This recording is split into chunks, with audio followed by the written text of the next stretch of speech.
अस्सलाम वालेकुम, मैं हूँ इरशाद अहमद और आप देख रहे हैं लर्निंग पॉप।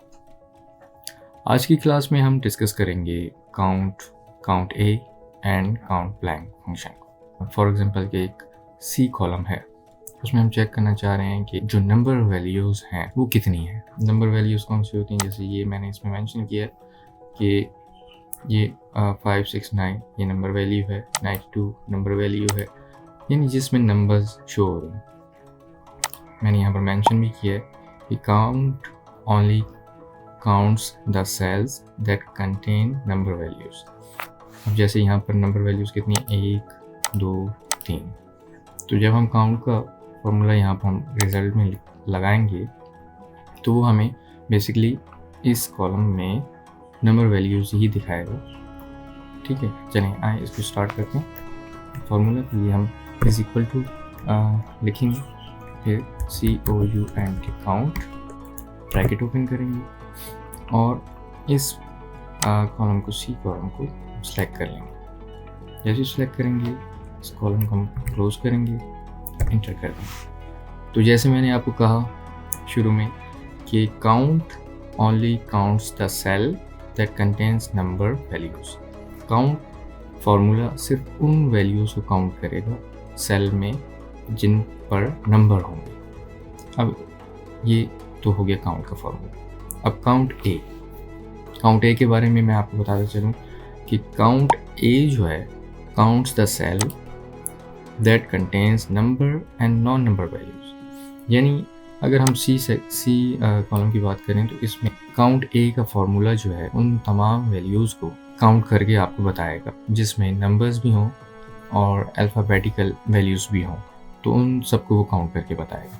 इसको हम अप्लाई करते हैं यहाँ पर, is equal to count A bracket, बिल्कुल काउंट की तरह ही इसको यूज़ करना है हमने, और इसको हम क्लोज कर देंगे, इंटर करें। तो ये देखें 1 2 3 4 5 6 7, तो इसने 3 नंबर वैल्यूज़ को काउंट किया प्लस नॉन नंबर वैल्यूज़ यानी अल्फ़ाबेटिकल वैल्यूज़ जो थी वो ये थी 1 2 3 4, यानी 4 अल्फ़ाबेटिकल वैल्यूज़ थी और 3 नंबर वैल्यूज़ थी। तो टोटल इसने काउंट करके 7 हमें बता दिया। इसी तरह इससे अगला जो है वो है काउंट ब्लैंक। अब काउंट ब्लैंक क्या है?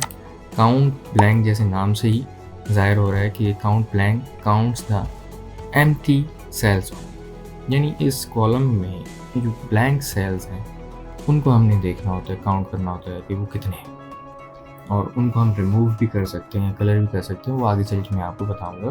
फ़िलहाल इनका यूज़ आप सीखिए, देखिए कि इसका यूज़ कैसे करते हैं, प्रैक्टिस करें।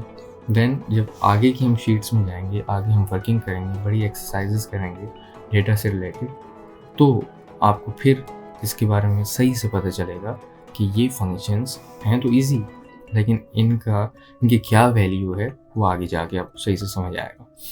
चलें काउंट ब्लैंक का हम फॉर्मूला पुट करते हैं, is equal count blank bracket open, फिर हमने ये कॉलम सी की वैल्यूज़ को रेंज को सिलेक्ट करना है, ब्रैकेट क्लोज, एंटर।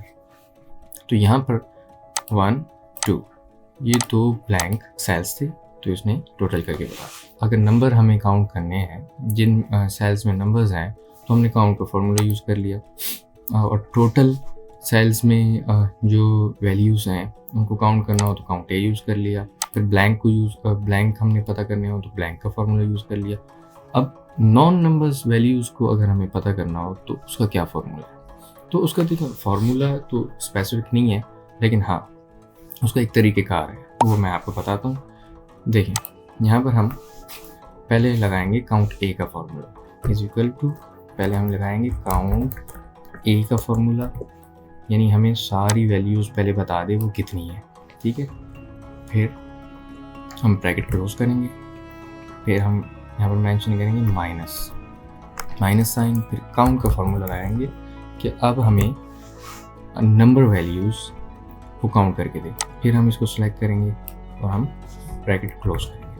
अब देखिए यहाँ इंटर करने से पहले मैं आपको फिर से समझा दूँ। हमने पहले फार्मूला लगाया काउंट ए का, और पूरा कॉलम सी को हमने सेलेक्ट कर लिया, रेंज को सेलेक्ट कर लिया। तो इसका क्या रिजल्ट आएगा? इसका रिजल्ट आएगा 7, जो हमने काउंट ए का पहले से एक रिजल्ट ले रखा है। ठीक है, तो फिर हमने उसमें से माइनस करनी है कौन सी वैल्यूज़ हमने नंबर वैल्यूज़ को माइनस कर देना है। तो नंबर वैल्यूज़ के लिए हमने काउंट का फॉर्मूला लगाया, रेंज को सिलेक्ट कर लिया और उसका रिज़ल्ट क्या है? 3 पहले से यहाँ पर मौजूद है, तो यहाँ पर भी 3 आएगा। यहाँ 7 है, यहाँ 3 है, तो इसका रिज़ल्ट क्या आएगा? आपके माइंड्स में तो आ गया होगा, मैं एंटर करके आपको बता देता हूँ। 4 कि मतलब कि अब इस सी कॉलम में नंबर वैल्यूज़ जो हैं वो 3 हैं, टोटल वैल्यूज़ जो हैं 7 हैं, ब्लैंक सेल्स हैं वो 2 हैं और नॉन नंबर यानी अल्फ़ाबेटिकल वैल्यूज़ जो हैं वो 4 हैं। अच्छा, ये तो हो गया। अब हम चाह रहे हैं कि ये कॉलम सी में जितने हमने सेलेक्ट किए हैं तो उनके टोटल सेल की वैल्यू हमें बता दें कि कितने सेल हैं। ठीक है, तो उसके लिए हम क्या करेंगे? इज इक्वल टू पहले काउंट ए का फॉर्मूला लगाएंगे। काउंट ए का फॉर्मूला किस लिए लगाते हैं? टोटल वैल्यूज़ जो नंबर हों या नॉन नंबर हों उनको काउंट करना, वो हमने लगा दिया, ब्रैकेट क्लोज किया। अब हम करेंगे प्लस करेंगे और यहाँ पर हम क्योंकि ब्लैंक सेल्स को भी हमने देखना है कि ब्लैंक सेल्स कितने हैं, तो यहाँ पर हमने कौन सा फॉर्मूला लगाना है? काउंट ब्लैंक ब्रैकेट ओपन और इस पूरी रेंज को हमने सेलेक्ट कर लेना और क्लोज करना। अब देखें, मैं आपको यहाँ से पहले बता दूँ कि काउंट ए की वैल्यू थी, टोटल हमारे पास जो रिजल्ट आया था वो 7 था। इन टोटल वैल्यूज़ जो हैं यहाँ पर वो 7 है, वो नॉन नंबर भी हैं और नंबर भी हैं। अब फिर हमने ब्लैंक सेल का फॉर्मूला अलग से लगाया था, तो वो कितने सेल्स थे? 2 थे। तो अब रिज़ल्ट जो है वो आपने माइंड में बना लिया होगा, आपके आ गया होगा और हमने वो फार्मूला भी लगा लिया। तो हम इंटर करेंगे तो ये टोटल 9 है। तो टोटल 9 सेल्स जो हैं उस पर हमारी वर्किंग हुई है, हमारा डेटा जो है एक्सपेंड हुआ है। आई होप कि आपको ये काउंट ए और काउंट ब्लैंक और फिर उनके साथ हम नॉन नंबर वैल्यूज़ कैसे निकालते हैं, तो टोटल सेल्स को अगर हमने काउंट करना हो तो कैसे करते हैं, वो अच्छे तरीके से समझ आ गया होगा। आज के लिए इतना ही और आपसे इंशाल्लाह ताला मुलाकात होगी नेक्स्ट वीडियो में। तब तक के लिए अल्लाह हाफ़िज़।